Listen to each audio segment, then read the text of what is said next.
ജനങ്ങളുടെ തീരുമാനം, ജനവിധി എന്ന് പറയാം. വോട്ടിംഗ് മെഷീനിൽ ഉണ്ട്. മെയ് 4-ന് റിസൾട്ട് അറിയാം. ഉച്ചയാവേണ്ട, അതിനു മുമ്പ് തന്നെ കാര്യങ്ങൾ ഏതാണ്ട് മനസ്സിലാക്കും. UDF ജയിക്കുമോ LDF ജയിക്കുമോ അതാണ് അറിയേണ്ടത്. BJPക്ക് എത്ര സീറ്റ് കിട്ടും എന്നതുകൂടി ആകാംക്ഷയുണ്ട്. 1-2 സീറ്റ് ലഭിക്കുമോ എന്നതാണ് എല്ലാവരും ഉറ്റുനോക്കുന്നത്. ആര് അധികാരത്തിൽ വരും? UDF നേതാക്കൾ പറയുന്നു UDF ആണ് എന്ന്. ആദ്യം പറഞ്ഞു 100-ലധികം സീറ്റ് എന്ന്. ഇപ്പോൾ 75 സീറ്റിൽ എത്തി നിൽക്കുന്നുണ്ട്. LDF ക്യാമ്പ് വലിയ ആത്മവിശ്വാസത്തിലാണ്. 70-നും 80-നും ഇടയിൽ സീറ്റ് നേടി അധികാരത്തിൽ വീണ്ടും വരും. 3ാം LDF സർക്കാർ ഉണ്ടാകും എന്ന് ഉറച്ചു വിശ്വസിക്കുന്നു. അതനുസരിച്ച് കാര്യങ്ങൾ മുന്നോട്ട് കൊണ്ടുപോകുന്നു. LDF ജയിച്ചാൽ എന്തൊക്കെ സംഭവിക്കും, UDF ജയിച്ചാൽ എന്തൊക്കെ സംഭവിക്കും എന്നതിനെക്കുറിച്ചൊക്കെയുള്ള ചർച്ചകൾ ആരംഭിച്ചു കഴിഞ്ഞിട്ടുണ്ട്. അതിനിടയിലാണ് ഒരു ഫേസ്ബുക്ക് പോസ്റ്റ് കണ്ടത്. ഷാജൻ സ്കറിയയുടെ മറുനാടൻ മലയാളി എന്ന യൂട്യൂബ് ചാനലിൻ്റെ ഉടമയുടെ മേധാവിയുടെ ഫേസ്ബുക്ക് പോസ്റ്റ്. അതിൽ പറയുന്നു, ഷാജൻ സ്കറിയ പറയുന്നു, ഒരിക്കൽ കൂടി പിണറായി സർക്കാർ ഉണ്ടായാൽ പൂർണ്ണമായും പിണറായി വിമർശനം ഞാൻ അവസാനിപ്പിക്കും. 10 വർഷം ഞാൻ പറഞ്ഞത് മനസ്സിലാവാത്ത ജനത്തോട് അത് ആവർത്തിച്ചിട്ട് എന്ത് കാര്യം എന്നാണ്. ഒന്നുകൂടി വായിക്കാം. ഒരിക്കൽ കൂടി പിണറായി സർക്കാർ ഉണ്ടായാൽ പൂർണ്ണമായും പിണറായി വിമർശനം ഞാൻ അവസാനിപ്പിക്കും എന്ന് വെച്ചാൽ വീണ്ടും പിണറായി സർക്കാർ അധികാരത്തിൽ വന്നാൽ, LDF സർക്കാർ അധികാരത്തിൽ വന്നാലാണോ എന്ന് അദ്ദേഹം പറയുന്നില്ല. പിണറായി സർക്കാർ എന്നാണ് പറയുന്നത്. പിണറായി മുഖ്യമന്ത്രിയാകും എന്ന് അദ്ദേഹം ഉറപ്പിച്ചിട്ടുണ്ട്. LDF വന്നാൽ എന്ന് തോന്നുന്നു. അത് തന്നെയാണ് സംഭവിക്കാൻ പോകുന്നതും. അതിൽ തെറ്റില്ല. പിണറായി വരാതിരിക്കുകയും LDF സർക്കാർ അധികാരത്തിൽ വരികയും ചെയ്താൽ എന്ത് സംഭവിക്കും എന്ന ചോദ്യത്തിനൊന്നും അദ്ദേഹം ഉത്തരം പറയുന്നില്ല. പിണറായി വീണ്ടും അധികാരത്തിൽ വന്നാൽ പിണറായി വിമർശനം ഞാൻ അവസാനിപ്പിക്കും. 10 വർഷം ഞാൻ ജനങ്ങളോട് പലതും പറഞ്ഞു, അതൊന്നും ജനങ്ങൾ കേട്ടില്ല. പിന്നെ ആവർത്തിച്ചിട്ട് എന്ത് കാര്യം എന്ന നിരാശയിലാണ് അദ്ദേഹം. എന്ന് വെച്ചാൽ മറുനാടൻ മലയാളി എന്ന യൂട്യൂബ് ചാനൽ, അതിൻ്റെ ഏകദേശം 90% വാർത്തകളും പിണറായി വിരുദ്ധമാണ്, CPM വിരുദ്ധമാണ്, LDF വിരുദ്ധമാണ്.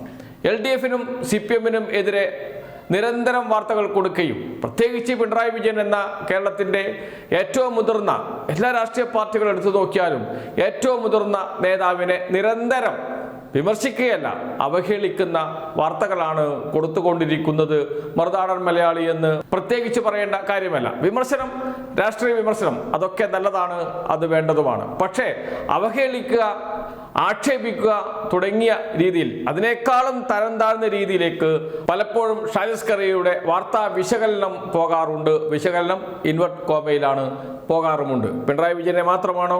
പിണറായി വിജയന്റെ കുടുംബാംഗങ്ങളെ പോലും അദ്ദേഹം വെറുതെ വിട്ടിട്ടില്ല, നിരന്തരം ആക്ഷേപിക്കാറുണ്ട് എന്നതും ഒരു വസ്തുതയാണ്. അങ്ങനെ വീണ്ടും പിണറായി സർക്കാർ അധികാരത്തിൽ വരികയാണെങ്കിൽ ഇതെല്ലാം അദ്ദേഹം നിർത്തും എന്നാണ് പറയുന്നത്. എന്ന് വെച്ചാൽ ചാനൽ അവസാനിപ്പിക്കും എന്നർത്ഥം. അതേ അദ്ദേഹത്തിന് മുന്നിൽ വഴിയുള്ളൂ. ചാനൽ ഓടുന്നത് തന്നെ പിണറായിയെ ഈ ആക്ഷേപിക്കുന്നതിലൂടെയാണ്. അപ്പോൾ പിണറായി വിമർശനം നിർത്തിയാൽ ചാനൽ പൂട്ടുക, അതേ വഴിയുള്ളൂ.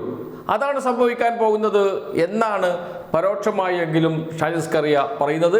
LDF അധികാരത്തിൽ വന്നാൽ, പിണറായി വിജയൻ വീണ്ടും മുഖ്യമന്ത്രിയായാൽ മറുനാടൻ മലയാളി എന്ന ചാനൽ, യൂട്യൂബ് ചാനൽ പൂട്ടും, അവസാനിപ്പിക്കും അതിൻ്റെ പ്രവർത്തനം എന്നാണ് പറയുന്നത് ഷാജൻ സ്കറിയ.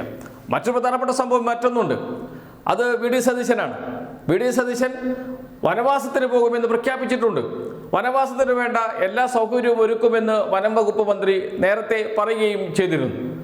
അദ്ദേഹം വനവാസത്തിന് പോകുമോ ഇല്ലയോ എന്നതൊക്കെ മറ്റൊരു കാര്യം. ഒരിക്കലും അദ്ദേഹം വനവാസത്തിന് പോകരുത് എന്നാണ് എന്നെപ്പോലുള്ളവർ പറയുന്നത്. കാരണം കേരള രാഷ്ട്രീയത്തിൽ അദ്ദേഹം ഉണ്ടാകണം. അദ്ദേഹത്തെ നിലപാടുകൾ, അദ്ദേഹം പറയുന്ന കാര്യങ്ങൾ ഒക്കെ ചിലപ്പോൾ നല്ല കാര്യങ്ങൾ തന്നെയാണ്. അദ്ദേഹത്തിന്റെ നിലപാടുകൾ, അദ്ദേഹം പറയുന്ന കാര്യങ്ങൾ, അങ്ങനെ സജീവമായി കേരള രാഷ്ട്രീയത്തിൽ അദ്ദേഹം ഉണ്ടാകണം. ഒരു തെരഞ്ഞെടുപ്പിൽ തോറ്റാൽ വനവാസത്തിന് പോകുക, രാഷ്ട്രീയം തന്നെ ഉപേക്ഷിക്കുക എന്നൊക്കെ പറയുന്നത് ഒരു രാഷ്ട്രീയ നേതാവിന്, എതിരേറെ പറയുന്നു ഒരു രാഷ്ട്രീയ പ്രവർത്തകൻ പോലും സ്വീകരിക്കാൻ പാടില്ല. അതുകൊണ്ട് അദ്ദേഹം അവിടെ തന്നെ ഉണ്ടാകണം, രാഷ്ട്രീയത്തിൽ സജീവമായി തുടരുകയും ചെയ്യണം. LDF ജയിച്ചാൽ മറ്റു പല സംഭവങ്ങളും നടക്കാനുണ്ട്. അതൊക്കെ അവിടെ നിൽക്കട്ടെ. ഈ 2 കാര്യങ്ങൾ മാത്രം നമുക്ക് പറയാം. അതിൽ ഏറ്റവും പ്രധാനം ഷാജൻ സ്കറിയ മറുനാടൻ മലയാളി എന്ന യൂട്യൂബ് ചാനൽ പൂട്ടുമോ, അതിൻ്റെ പ്രവർത്തനം അവസാനിപ്പിക്കോ എന്നതാണ്.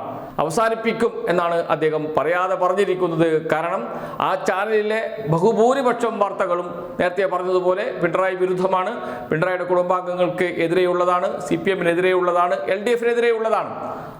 വീണ്ടും LDF സർക്കാർ വന്നാൽ ആ വിമർശനം എന്ന് അദ്ദേഹം പറയുന്ന ഈ വാർത്താ അവതരണ രീതി അവസാനിപ്പിക്കും എന്നാണ് പറയുന്നത്. അങ്ങനെയാണെങ്കിൽ ആ ചാനൽ അവസാനിപ്പിക്കേണ്ടി വരും പ്രവർത്തനങ്ങൾ എന്നാണ് തോന്നുന്നത്. അതിലേക്ക് എത്തുമോ കാര്യങ്ങൾ എന്നതേ ഇനി അറിയാനുള്ളൂ.